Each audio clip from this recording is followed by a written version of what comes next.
প্রথমবারের মতো ভাইয়ের ইচ্ছা পূরণ করতে পেরে নিজেকে অনেক লাকি মনে হচ্ছে।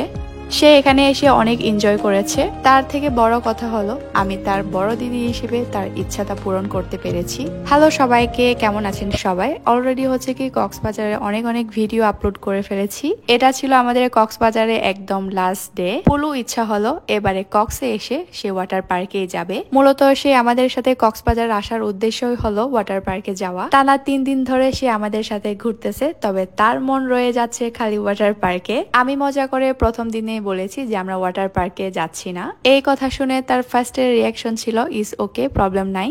তবে আমি বুঝতে পেরেছিলাম সে কিন্তু একটু মন খারাপ করেছে। পুলু ছোট থেকে এরকম, কখনো একটা জিনিস নিয়ে সে সবসময় জিদ করে না আর বারবারও রিকোয়েস্ট করে না। মানে সে কাউকে খুবই কম বিরক্ত করে, কষ্ট পেলেও কাউকে বলে না, রাগ করলেও কাউকে দেখায় না। এই যে আমার ছোট্ট ভাইটি আজ অনেক বড় হয়ে গিয়েছে। সে কয়েকদিন আগে মনে হলো তাকে আমি কুলে নিয়েছিলাম। বাড়িতে গেলে অর্ধেক রাস্তা নিতে আসতো আর বলতো দিদি আমার জন্য কি আনছো। সেই আমার ছোট্ট ভাইটি আজ আমার থেকে অনেকটা লম্বা। এই যে এখানে রাইড দেওয়ার সময় আমরা একসাথে নামার কথা ছিল, কিন্তু আমি তাড়াতাড়ি নেমে গিয়েছি। তার ফলে আমি ব্যথাও পেয়েছি ধাক্কা লেগে। সেকেন্ড বারের মতো যখন রাইড দিতে গেলাম তখন সে আমাকে বলে দিদি আমার হাত ছেড়ো না, না হলে ধাক্কা লেগে আবার ব্যথা পাবা। পুলু কিন্তু এখনো ছোট, তবে সে কেয়ার করা জিনিসটা শিখে ফেলেছে। এই যে এই ছাতাটা বৃষ্টি পড়তেছে না, কিন্তু মনে হচ্ছে বৃষ্টি পড়তেছে। কিছুক্ষণ ওখানে গিয়ে ভিজেও আসলাম। কিন্তু হ্যাঁ, সেদিন আমরা ওখানে ঢুকার পরে মানে কিছুক্ষণ পরেই হচ্ছে কি বৃষ্টি দেয়, অনেক অনেক বৃষ্টি।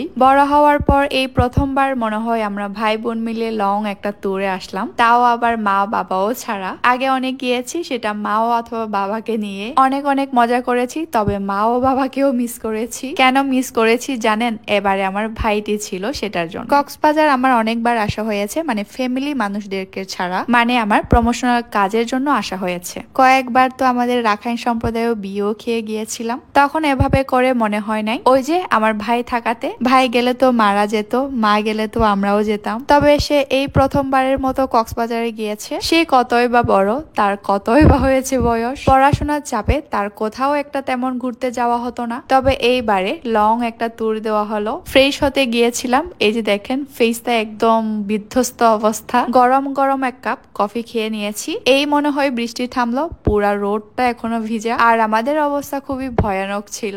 মানুষ এখানে আসে গরমে ভিজতে, আর আমরা যখন আসছি তখন অনেক অনেক বৃষ্টি ছিল। যাই হোক, এত বৃষ্টিতেও আমাদের দিনটায় মানে আজকের দিনটা অনেক অনেক ভালো কেটেছে। সোজা রুমে এসে ফ্রেশ হয়ে এরপর সিটিজের উদ্দেশ্যে রওনা দিয়ে দিয়েছিলাম। বাসায় এসে দেখি অনেক অনেক পার্সেল আসছে। তার মধ্য থেকে এই বড় একটা পার্সেল আপনাদের সাথে আনবক্স করব। বাসায় কোনো পার্সেল আসলে আনবক্স করার জন্য একদম অস্থির হয়ে যায় আমি, এই ভেবে যে আমি যেটা অর্ডার করেছি সেটাকে আমি ঠিকঠাক মতো পাবো কিনা। এই গ্লাসে চায়ের কেটলিটা নিয়েছিলাম, এটা খুবই সুন্দর। আমি একদম অনলাইনে সবার কাছে এটা দেখতেছিলাম, তো আমারও পছন্দ হয়ে গিয়েছিল। যেরকমটা আমি চেয়েছিলাম ঠিক এরকমই পেয়েছি। কোনো একদিন চা বানানোর সময় ভিডিও করে আপনাদের সাথে শেয়ার করব। এই যে আরো একটা ওয়াটার বোতল নিয়েছি, এটা কিন্তু কাচের। মূলত এটা নেওয়ার কারণ হচ্ছে ডেটক্স ওয়াটার বানানোর জন্য। এত সুন্দর একটা বোতলে যে কোনো কিছু দিয়ে রাখলে সবার এমনিতেই খেতে মন চাইবে। লাস্ট একটা বড় একটা বক্স আছে, আপনারা দেখতে থাকেন কি আছে। এখানে প্রত্যেকটা প্রোডাক্টই আমার পছন্দ করে নেওয়া। এই যে স্মার্ট একটা জগ সেট নিয়েছি, এটা খুবই সুন্দর ছিল।